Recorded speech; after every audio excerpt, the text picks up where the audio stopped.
Hey, this is Meridith Elliott Powell. And first, big shout out to both Megan and Pat for putting on an incredible virtual conference. I cannot believe that was your first virtual event.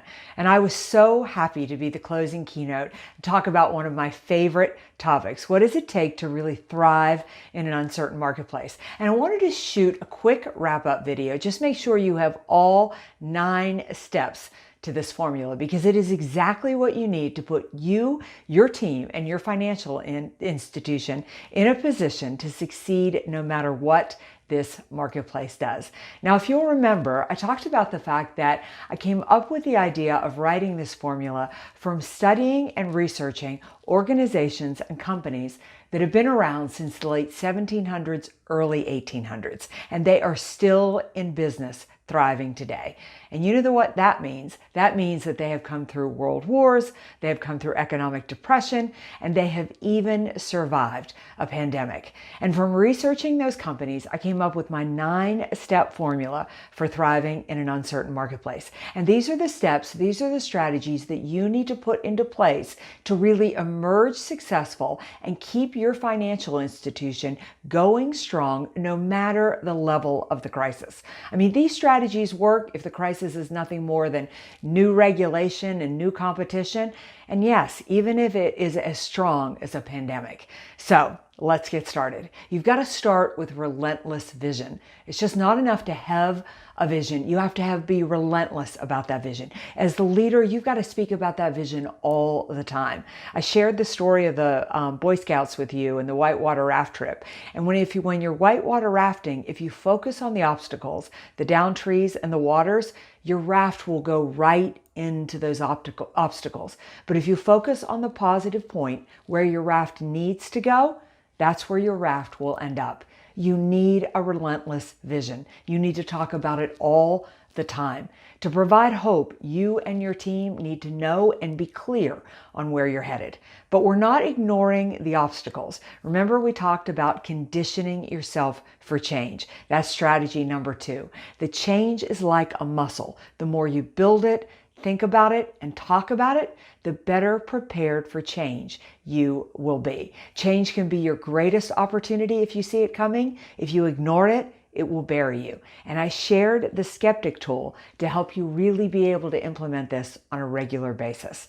Now, when you think about conditioning yourself for change, you've listed out all the obstacles and challenges that you're going to face. And if you want to get through this crisis successfully, you've got to think about who you need to team up with to push through those obstacles. Because in times of uncertainty, competition becomes collaboration. We're seeing this happen throughout our world, watching countries cooperate to come up with a vaccine, or grocery stores work together to share supply chains. We've got to do it in our businesses too.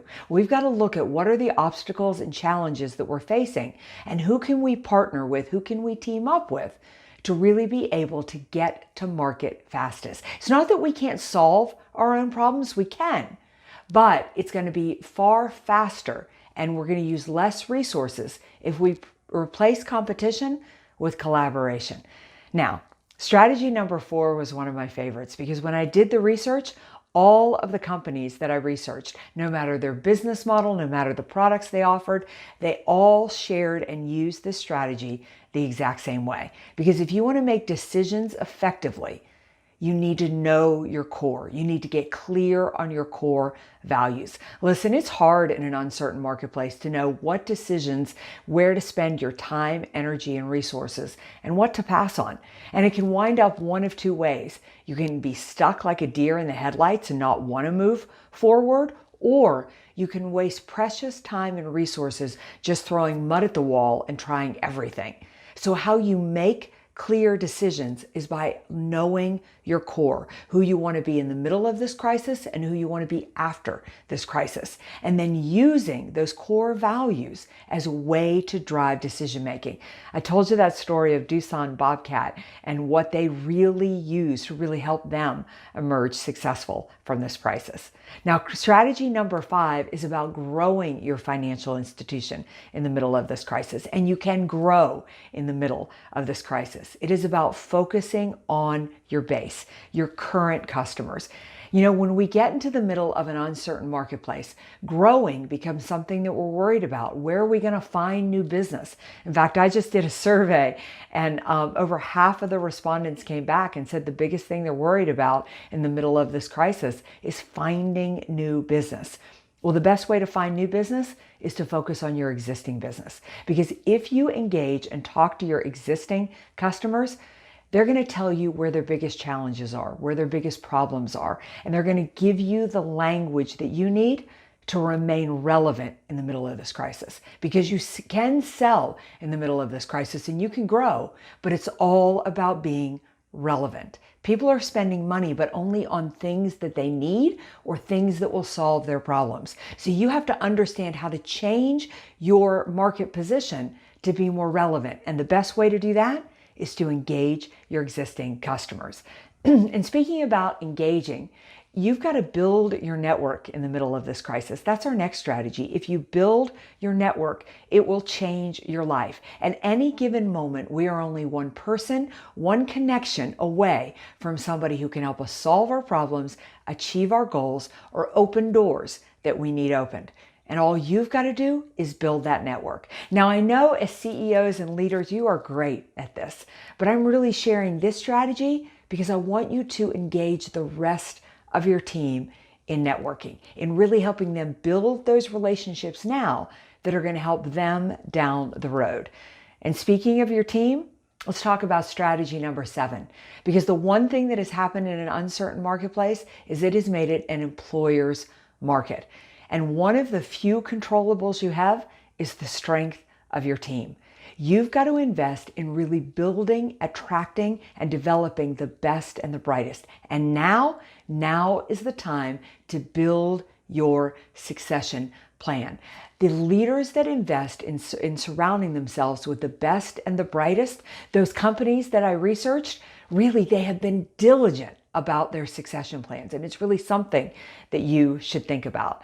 Now, strategy number 8 is the fact that the pace of change here is so strong.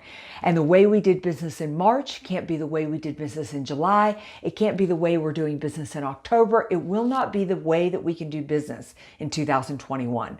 We are living in a time where there is more change happening outside of your business than inside of your business. And if you want to be successful, strategy number 8 is to shed fast and keep moving. And I gave you that tool, Seeds, Weeds, and Needs, to help you look at your business objectively so you can be more productive, more efficient, and more profitable. And last but not least, strategy number 9 is rinse and repeat.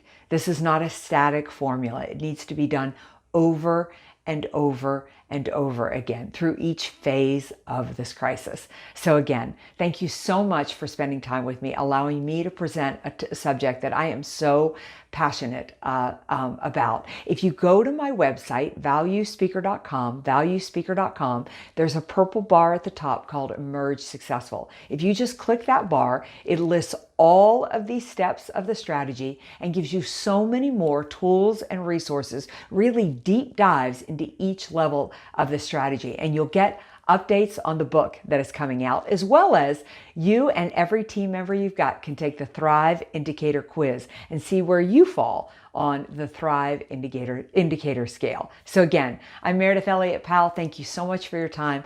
I believe if you build your network, it'll change your life. So if we were not connected, please reach out and connect. And I look forward to working together and emerging successful.